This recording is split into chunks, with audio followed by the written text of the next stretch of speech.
एक राज्य में एक राजा और एक रानी रहते थे, जिनकी 4 संतानें थी, 2 लड़के और 2 लड़की। एक लड़की का नाम पूर्णिमा और दूसरी लड़की का नाम अमावस्या था।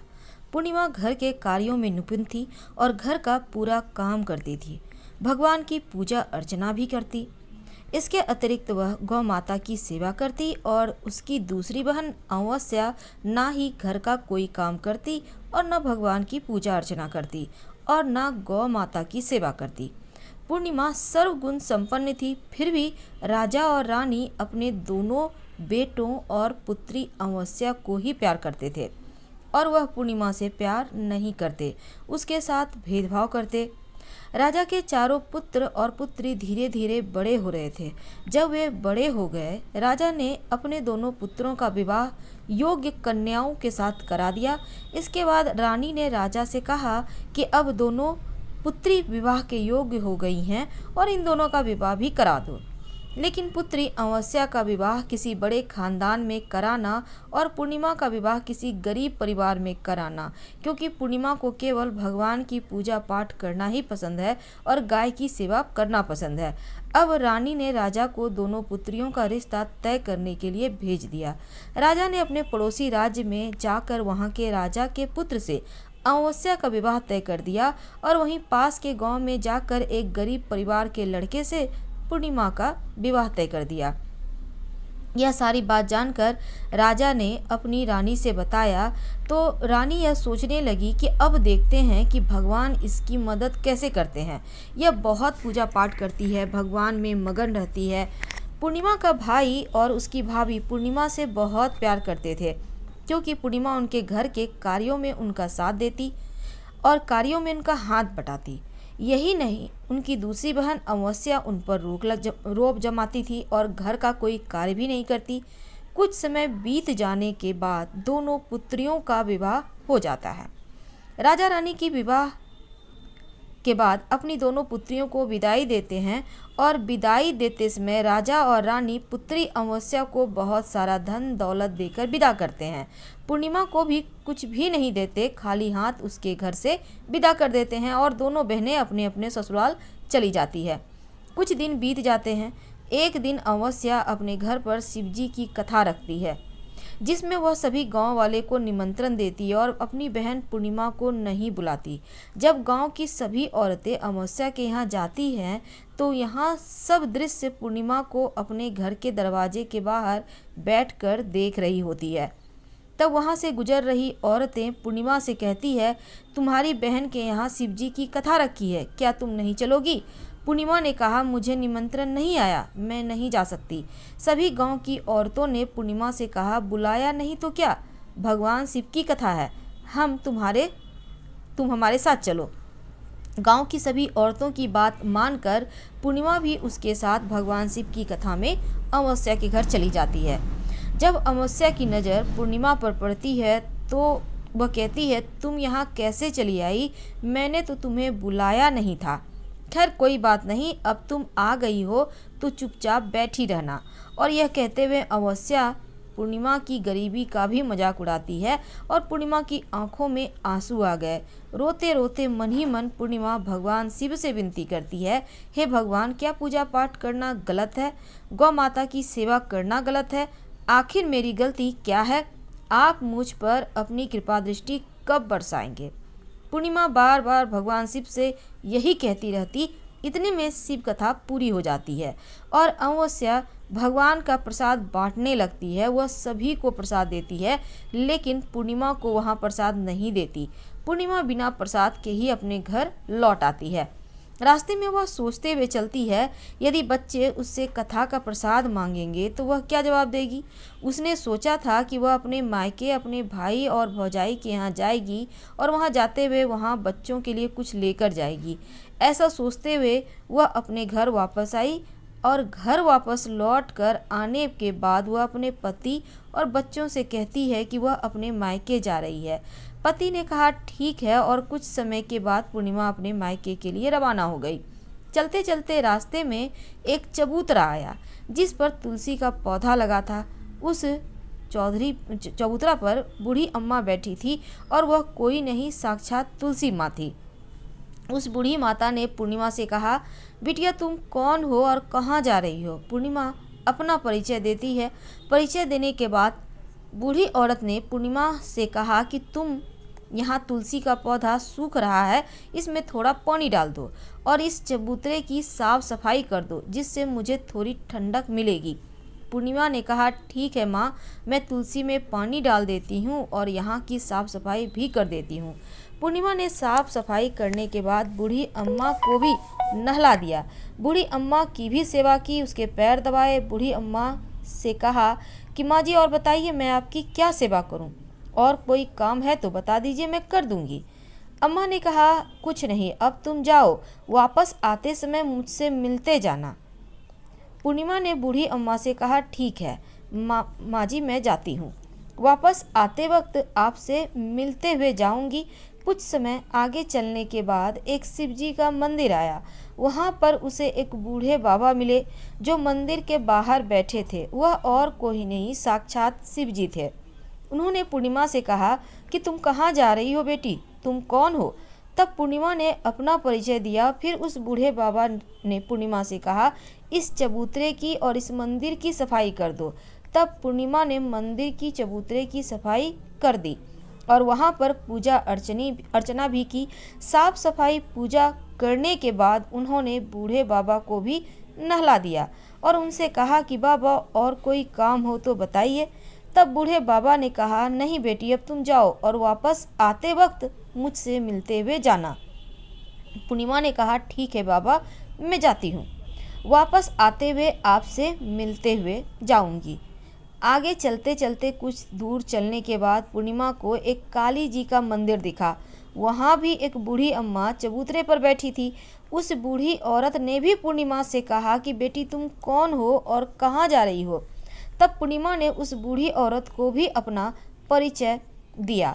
बूढ़ी औरत ने पूर्णिमा से कहा कि यहाँ पर सभी पूजा पाठ करने के लिए आते हैं, लेकिन मंदिर का साफ सफाई करने कोई नहीं आता, इसलिए तुम मंदिर की और चबूतरे की साफ सफाई कर दो। पूर्णिमा ने कहा, ठीक है माताजी, और पूर्णिमा मंदिर की चबूतरे की साफ सफाई कर देती है, पूजा पाठ करती है, माता का श्रृंगार करती है और उस बूढ़ी अम्मा को भी नहला देती है। बूढ़ी अम्मा के पैर दबाती है और कहती है, सभी काम हो गया है और कोई काम हो तो बताइए। बूढ़ी अम्मा कहती है, नहीं बेटी, अब तुम जाओ, लेकिन वापस आते वक्त मुझसे मिलते हुए जाना। पूर्णिमा कहती है, ठीक है, और वह आगे चली जाती है। आगे चलते चलते एक नदी आती है। वहाँ पर भी एक बूढ़ी अम्मा बैठी रहती है और वह कहती है, बेटी तुम कौन हो, कहाँ से आई हो? उसे भी पूर्णिमा अपना परिचय देती है। बूढ़ी औरत पूर्णिमा से कहती है, नदी पर स्नान करने तो यहाँ सब आते हैं, लेकिन यहाँ की साफ सफाई कोई नहीं करता, इसलिए तुम इस किनारे पर साफ सफाई कर दो। पूर्णिमा कहती है, ठीक है माँ जी, और वहाँ की साफ सफाई कर देती है। उस बूढ़ी अम्मा के पैर दबाती है और कहती है, माँ जी और कोई काम हो तो बताइए। बूढ़ी अम्मा कहती है, कुछ नहीं बेटी, तुम जाओ, लेकिन वापस आते वक्त मुझसे मिलते जाना, और वहाँ नाव में बैठकर नदी के दूसरे किनारे पहुँच जाती है। वहाँ अपने मायके पहुँचती है, घर पहुँचती है। वहाँ पर पूर्णिमा के भाई भाभी उसे देखकर बहुत खुश होते हैं और वे पूर्णिमा की बहुत खातिरदारी करते हैं, उससे बहुत सारी बातें करते हैं और कहते हैं बच्चों को भी साथ में लेकर आती तो बहुत अच्छा होता। अब कुछ समय के बाद पूर्णिमा ने वापस अपने ससुराल जाने को कहा तो उसकी भाभी ने उसके लिए एक साड़ी दी और बच्चों के लिए कपड़े और खाने पीने की कुछ चीज़ें दे दी और कहा कि तुम बहुत दिनों के बाद आती हो। और पूर्णिमा की भाभी ने यह थैला पूर्णिमा के हाथ में दिया और कहा कि जाओ और जल्दी वापस आना। इसके बाद पूर्णिमा वहाँ से अपने ससुराल के लिए रवाना हो गई और उसी नदी के किनारे पहुंची जहां नाव में बैठकर दूसरे किनारे पर उतर गई। वहां उतरने के बाद वहां पर उसे वही बूढ़ी अम्मा मिली जो साक्षात गंगा मैया थी। उस बूढ़ी अम्मा ने पूर्णिमा को एक फैला दिया और कहा कि इसे तुम अपने घर जाकर ही खोलना। अब पूर्णिमा के पास बहुत सारे थैले हो गए, लेकिन पूर्णिमा वहाँ से रवाना हो गई और आगे कुछ दूर चलने पर काली माँ का मंदिर आया। काली माँ बूढ़ी के रूप में विराजमान थी। उसने कहा कि बेटी पूर्णिमा, पूर्णिमा ने कहा, हाँ माँ जी मैं आ गई। तो काली माँ ने उसे एक थैला दिया और कहा, तुम यहाँ ये जो थैला है अपने घर ले जाकर खोलना। अब पूर्णिमा के पास 3 थैले हो गए, एक जो उसकी भाभी ने दिया था, दूसरा जो गंगा मैया ने दिया और तीसरा जो माँ काली ने दिया। तीनों थैली लेकर पूर्णिमा आगे बढ़ी। कुछ दूर जाने पर शिवजी का मंदिर आया। बूढ़े बाबा के रूप में शिवजी स्वयं विराजमान थे। बूढ़े बाबा ने कहा, पूर्णिमा तुम वापस आ गई? पूर्णिमा ने कहा, हाँ बाबा मैं वापस आ गई। बूढ़े बाबा ने भी पूर्णिमा को एक थैला दिया और कहा, यह थैला तुम अपने घर जा रही हो, घर जाकर खोलना। पूर्णिमा ने कहा, ठीक है बाबा। अब पूर्णिमा के पास 4 थैले हो गए थे। अब पूर्णिमा 4 थैले एक पहले अब कैसे ले जाती? उसने एक पुरानी साड़ी निकाली और उन सभी थैलों का एक गट्ठा बना लिया और सर पर रखकर वहाँ से रवाना हो गई। कुछ दूर जाने के बाद उसे तुलसी माँ बूढ़ी औरत के रूप में मिलती है। कहती है, पूर्णिमा तुम आ गई? तो पूर्णिमा कहती है, हाँ माँ जी मैं आ गई। तो बूढ़ी औरत भी उसको एक और थैला देती है और कहती है, यह थैला तू अपने घर जाकर ही खोलना। पूर्णिमा कहती है, ठीक है माँ जी। और पूर्णिमा के पास अब 5 थैले हो गए थे। पूर्णिमा वहाँ से रवाना हुई, वापस अपने घर पहुँच गई। पूर्णिमा ने बच्चे को देखा, सबसे पहले मायके के थैले को खोला अपने गट्ठर को रखकर और देखने लगी। उसमें बच्चों के लिए अच्छे अच्छे कपड़े, खाने पीने की चीज़ें थी और कुछ गहने भी थे। पूर्णिमा ने कपड़े अपने बच्चों को दे दिए और खाने पानी की चीज़ों को बच्चों को दी और बच्चे ये सब देखकर बहुत खुश थे। अब पूर्णिमा ने दूसरा थैला खोला जो उसे गंगा मैया ने दिया था। उसमें ढेर सारे हीरे जवाहरात, सोना, चांदी थे। अब पूर्णिमा ने तीसरा थैला खोला जो काली माँ ने दिया था। उसमें बहुत सारा सोना और श्रृंगार का सामान भरा था। और पूर्णिमा ने चौथा थैला खोला जो भगवान शिव ने दिया था। उसमें बहुत सारा धन संपत्ति भरा था, बहुत सारी खुशियों से भरी हुई। इसके बाद अब पूर्णिमा ने 5वां थैला खोला जो माँ तुलसी ने दिया था। उसमें चावल, दाल और 7 प्रकार की खाने की चीज़ों से भरा था। अब पूर्णिमा के घर में किसी भी चीज़ की कमी नहीं थी। उसका घर धन धान्य से भरा हुआ था, परिपूर्ण था। अब पूर्णिमा और उसका परिवार सुख में जीवन व्यतीत करने लगा। एक दिन पूर्णिमा के मन में विचार आया कि क्यों न शिवजी की कथा कराई जाए और शिवजी की कथा में एक कार्यक्रम रखा। पूर्णिमा ने गांव के सभी लोगों को निमंत्रण दिया और घर घर जाकर सभी लोगों को बुलाया। पूर्णिमा अपनी बहन अमावस्या के घर भी गई और अमावस्या को भी शिवजी की कथा के लिए अपने घर बुलाया। जब अमावस्या पूर्णिमा के घर शिवजी की कथा में आई तो उसने देखा पूर्णिमा के घर में किसी भी चीज़ की कोई कमी नहीं है। इतना सारा धन दौलत देखकर अमावस्या आश्चर्यचकित रह गई। उसने पूर्णिमा से कहा, तुम्हारे घर में इतनी धन और दौलत कहाँ से आई? पूर्णिमा ने कहा, देखो बहन, तुमने शिवजी की कथा में मुझे नहीं बुलाया था, फिर भी मैं चली गई।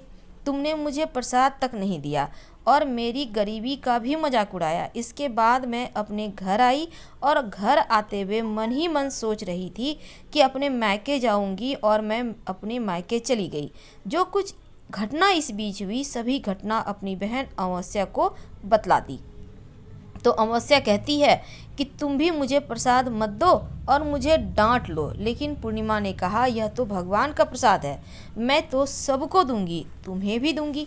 फिर भी अमावस्या ने प्रसाद नहीं लिया और सीधे अपने घर चली आई। घर जाकर अपने बच्चों से कहा, वहाँ अपने मायके जाने के लिए तैयार हो गई और मायके के लिए निकल गई। उसे भी रास्ते में चलते चलते तुलसी माँ मिली जो चबूतरे पर बूढ़ी माँ के रूप में बैठी थी। बूढ़ी माँ ने अमावस्या से कहा कि बेटी तुम कौन हो और कहाँ जा रही हो? अमावस्या ने अपना परिचय दिया। बूढ़ी माँ ने कहा, बेटी यह तुलसी का पौधा सूख रहा है, इसमें थोड़ा पानी दे दो, इस चबूतरे की सफाई कर दो। इस पर अमावस्या ने कहा, बुढ़िया तुझे दिखाई नहीं दे रहा? मैं इतनी महंगी साड़ी पहन रखी है, गंदी हो जाएगी। और ऐसा कहकर वहाँ से आगे चली गई। आगे जाने पर उसे भगवान शिव मिले जिसे भी उसने ऐसा ही कहा। उसके बाद आगे जाने पर माँ काली मिली, उनसे भी उसने वही सारी बातें दोहरा दी। आगे गई तो गंगा मैया मिली और उसने यही सब कहा। आगे चली गई। इसके बाद अमावस्या जब नाव में बैठने लगी, उसे नाव में फूलों की जगह कांटे भरे थे जो उसके पैरों में चुभ रहे थे। किनारे पर उतर कर वहाँ अपने मायके गई। वहाँ उसे अपनी भाभीियों, उसकी जो भाभियाँ थीं और भाइयों ने देखा तो मन ही मन कहने लगे, काम की न काज की, 2.5 मन अनाज की। अब आ ही गई है तो ठीक है। पूर्णिमा तो हमारे कामों में हाथ बटाती थी, यह कोई काम करेगी ही नहीं। अब उन्होंने खाना बनाया, खा पी कर सभी सो गए। अमावस्या जब सुबह उठी तो अपनी भाभीियों से कहा, मैं अपने ससुराल जा रही हूँ। उन्होंने कहा, ठीक है जाओ। अमावस्या बोली कि पूर्णिमा को तो तुमने एक थैला दिया था और मुझे कुछ नहीं दोगे क्या? भाभी ने कहा कि तुम घर जाओ, थैले तुम्हारे घर पहुंच जाएंगे। फिर अमावस्या वहां से निकल गई। नदी के किनारे पहुंची। वहां गंगा मैया बुढ़िया औरत धारण करके रूप में बैठी थी। बूढ़ी माँ ने कहा, आ गई बेटी? उसने कहा, हाँ मैं आ गई। तुमने पूर्णिमा को एक थैला दिया था, मुझे नहीं दोगी क्या? बूढ़ी अम्मा ने कहा, तुम घर जाओ, थैले तुम्हारे घर पहुंच जाएंगे। इसके बाद आगे जाने पर काली मैया मिली। उसने भी अमावस्या से यही कहा। आगे जाने पर भगवान शिव मिले। उन्होंने भी अमावस्या से यही कहा। उसके आगे माँ तुलसी मिली। उन्होंने भी अमावस्या से यही कहा, तुम घर जाओ, थैले तुम्हारे घर पहुंच जाएंगे। अमावस्या अपने घर पहुंचती है। आंगन में उसने देखा तो वहां पर 5 थैले पड़े हुए थे। अमावस्या ने मन ही मन सोचा, अब तो मेरे पास बहुत सारी धन दौलत आ जाएगी। जल्दी जल्दी उनमें सभी थैले को खोला। किसी में मिट्टी थे, किसी में पत्थर, किसी में कंकर, किसी में कोयला और मायके से भी कुछ नहीं मिला था। इन थैले में कुछ भी नहीं था। अमावस्या दौड़ती हुई पूर्णिमा के घर गई और कहती है कि तुम्हें तो इतना सब कुछ मिला, मुझे तो कुछ नहीं मिला, आखिर क्यों? पूर्णिमा कहती है, जब मैं अपने मायके जाती हूँ तो अपने भाभीियों के साथ उनके कार्यों में हाथ बटाती हूँ, उनके साथ मिलकर काम करती हूँ, लेकिन तुम ऐसा कुछ भी नहीं करती, उनकी इज्जत भी नहीं करती, इसलिए वह तुम्हें भला क्या देंगे? इसके बाद तुमने गंगा मैया को ठुकरा दिया, काली माँ को ठुकरा दिया, भगवान शिव को ठुकरा दिया, इसलिए तुम्हें कुछ नहीं दिया। अमावस्या कहती है, बहन तुम मुझे माफ़ कर दो, मैं तुम पर हमेशा अत्याचार हमने किया है। मुझे कुछ नहीं मिला तो कोई बात नहीं, मैं भगवान की भक्ति करूंगी और सब कुछ प्राप्त कर लूंगी। मुझे इन सब चीज़ों का रहस्य बताओ। तो पूर्णिमा ने कहा, तुम 3 सूत्र का ज्ञान ले लो और उसकी कथा करना। पहले सूत्र में दया मांगना, दूसरे सूत्र में कथा मांगना और तीसरे सूत्र में 108 बार ओम नमः शिवाय का जाप करना। भगवान ने यह सूत्र दिए हैं, इसको अपने हृदय में बसा लो। मैंने भी यह 3 सूत्र अपने जीवन में अपनाए थे और सच्चे मन से भगवान की भक्ति पूजा पाठ की थी। फिर भगवान ने मुझे वह सब कुछ दिया जो कुछ तुम्हारे पास था। अब भी सब खत्म हो गया। इसके बाद अमावस्या अपने घर गई, भगवान की पूजा पाठ करने लगी। भगवान शिव से उसने माफ़ी मांगी, गौ माता की सेवा भी की और दूसरों की मदद भी करने लगी। हर हर महादेव। कथा पसंद आए तब लाइक करें, चैनल को सब्सक्राइब करें, अपनों से शेयर करें और कमेंट में हर हर महादेव जरूर लिखें। धन्यवाद।